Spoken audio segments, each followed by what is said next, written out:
Subscribe and share my channel Sudarsana. ఓం శ్రీ గణేశాయ నమః.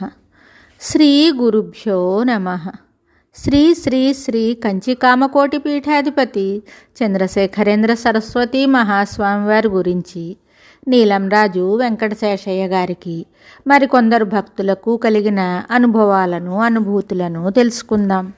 భద్రాద్రి రామాలయ పునరుద్ధరణకు పూనుకున్నారని తెలియగానే శేషయ్య గారి ఒళ్ళు పులకరించింది. ఎంతో కాలంగా వారు కంటున్న కలలు నిజం కాబోతాయా అన్నట్టు తోచింది. చెన్నపట్నంలో షనాయి నగర్లో ఏటేటా వారింట్లో శ్రీరామనవమి ఉత్సవం చేసేవారు. ఆ పేటలో వారంతా వచ్చి ఉత్సవంలో పాల్గొనేవారు. ఎప్పుడు భద్రాద్రి పోదామా, సీతారాములను కళ్ళారా ఎప్పుడు చూద్దామా అని అనుకునేవారు. భద్రాద్రి చూడటమే కాక భద్రాద్రి రాముడికి సేవ చేసే అదృష్టం కూడా పట్టబోతున్నదేమో అని అనిపించింది వారికి. వెంటనే శ్రీ చంద్రమౌళి గారికి తెలియజేశారు. మీ ఉద్యమంలో పాలు పంచుకునే అవకాశం నాకు కల్పించండి, ఉడతా భక్తిగా సేవ చేస్తా, నా పత్రికతో నేను మీతో సర్వవిధాలా సహకరిస్తానంటూ. సహృదయులు శ్రీ చంద్రమౌళి గారు వెంటనే, శేషయ్య గారు, అంతకంటే కావలసినదేముంది, మీ సహకారం నాకెంతో ఉపకరిస్తుంది, ఉభయులం కలిసి రాముడి గుడికి విరాళాలు పోగు చేద్దాం అన్నారు. విధానసభ స్పీకరు శ్రీ అయ్యదేవర కాళేశ్వరరావు గారు మా సంకల్పం మెచ్చుకున్నారు. వ్యక్తిగతంగా పెద్ద విరాళాలు అర్థించడం కంటే పత్రికాముఖంగా చిన్న చిన్న మొత్తాలు ప్రజల నుండి సేకరిద్దామని అనుకున్నారు శేషయ్య గారు. అయితే ఇక్కడ ఒక చిన్న సమస్య ఎదురయ్యింది. ప్రభకు నేను సంపాదకుడునే కానీ యజమానిని కాదు కదా. యజమాని అంగీకారం పొందకుండా పత్రికను కొంతకాలం పాటు ఈ ఉద్యమానికి వినియోగించటం సబబు కాదు. చివరకు ఒక యోచన తట్టింది. ఎంత వ్యాపారస్తుడైనా శ్రీ గోయంక దైవభక్తి గల వ్యక్తి. తనకు నచ్చేటట్టయితే ఏ పనికైనా ఎంత త్యాగానికైనా వెనుకాడని స్వభావం ఆయనది. కాబట్టి బాణం సంధిద్దామని నిశ్చయించారు శేషయ్య గారు. భద్రాచలం రామాలయ పునరుద్ధరణ ప్రయత్నం జరుగుతున్నది.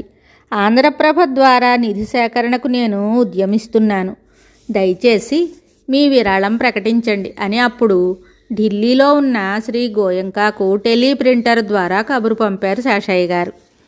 తగినంత మొత్తం సేకరించగలననే ధైర్యం మీకుంటే అలాగే చెయ్యండి, నా విరాళం 5,000 అని మళ్ళా టెలిప్రింటర్ పైనే జవాబు పంపారు శ్రీ గోయంక. ఎద్దులు బండి ఏకమైతే కొండ మీదికి పోవటానికి ఎంతసేపు? శుభస్య శీఘ్రం అని దగ్గరలో ఉన్న ఉగాది నాడే నిధి సేకరణకు అంకురార్పణ చేశాం.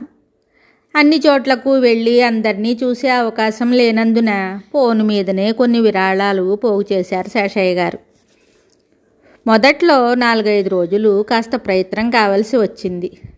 తెలుగువారికి ఇలవేలుపైన శ్రీరాముని గురించి, పరమపావనమైన భద్రాచల క్షేత్ర మహత్యాన్ని గురించి, రామభక్తాగ్రేసరుడైన రామదాసు సేవలను గురించి, భద్రాద్రితో గోలకొండ నవాబులకు ఏర్పడిన అపూర్వమైన సంబంధాన్ని గురించి, మన మతానికి మన సంస్కృతికి గల ఐక్యతను గురించి 1-2 సంపాదకీయ వ్యాసాల ద్వారా ప్రజలను మేలుకొలపడం జరిగింది. అటు తర్వాత మా ఉద్యమం 3 పువ్వులు 6 కాయలతో రాష్ట్రం నలుమూలలకు పాకింది. ఎక్కడో మారుమూల ప్రదేశాల నుంచి కూడా తెంపు లేకుండా విరాళాలు వెల్లువలై రాసాగాయి. 5లు 10లు సమర్పించిన వారి సంఖ్య అపరిమితంగా పెరిగింది. ఉద్యోగస్తులు, వ్యాపారస్తులు, కర్షకులు, కార్మికులు, వైద్యులు, విద్యార్థులు, స్త్రీలు ఒకరేమిటి, ఆ బాలగోపాలం అత్యుత్సాహంతో రాముని సేవకు నడుం కట్టారు. చాకలి మంగలి వృత్తులు చేసుకునేవారు అనేకులు మా ఒకరోజు ఆదాయం మీ నిధికి పంపుతున్నాం అంటూ ఉత్తరాలు రాశారు. మరీ ఆశ్చర్యం ఏమంటే చందాలు పంపిన వారిలో హిందువులే కాకుండా కొందరు ముస్లింలు, క్రైస్తవులు కూడా ఉన్నారు. స్వల్ప వ్యవధిలోనే నిధి మొత్తం 1,00,000కు చేరింది. 1,87,000 దాటిన తరువాత వసూళ్లు విరమించాం. ఈ రోజుల్లో 1,00,000 రూపాయలంటే లెక్కలేకపోవచ్చు. కానీ దాదాపు 30 ఏళ్ల క్రిందట ఎవరు పలుకుబడి వినియోగించకుండా, ఏ విధమైన ఒత్తిడులు లేకుండా ప్రజల నుంచి స్వచ్ఛందంగా అత్యల్ప కాలంలో రమారమ్మి 2,00,000 రూపాయలు సేకరించడం సామాన్య విషయం కాదు. ఆంధ్ర మహాజనుల నుంచి ఊరూరా ఆ విధంగా పోగు చేసిన ధనమే భద్రాచలంలో రామదాసు ధ్యాన మందిరంగా రూపొంది అశేష భక్త కోటిని ఆకర్షిస్తున్నది. ఇంతకు ఎన్నడో జరిగిన ఈ కథంతా నేడు పాఠకుల ముందు ఉంచడంలో శేషయ్య గారి ఉద్దేశం వారి శక్తి సామర్థ్యాలను చెప్పుకోవటం కాదు.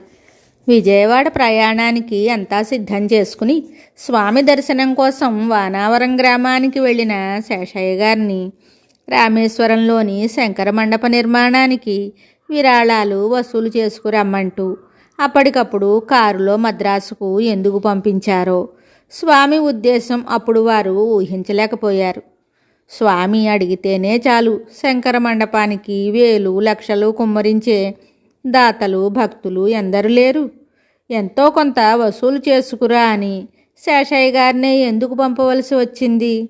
కారణం ఊహించలేకపోయినా స్వామి ఆదేశం పాలించాలి అనుకుని మద్రాసు వెళ్ళి పని చేసుకుని వచ్చారు.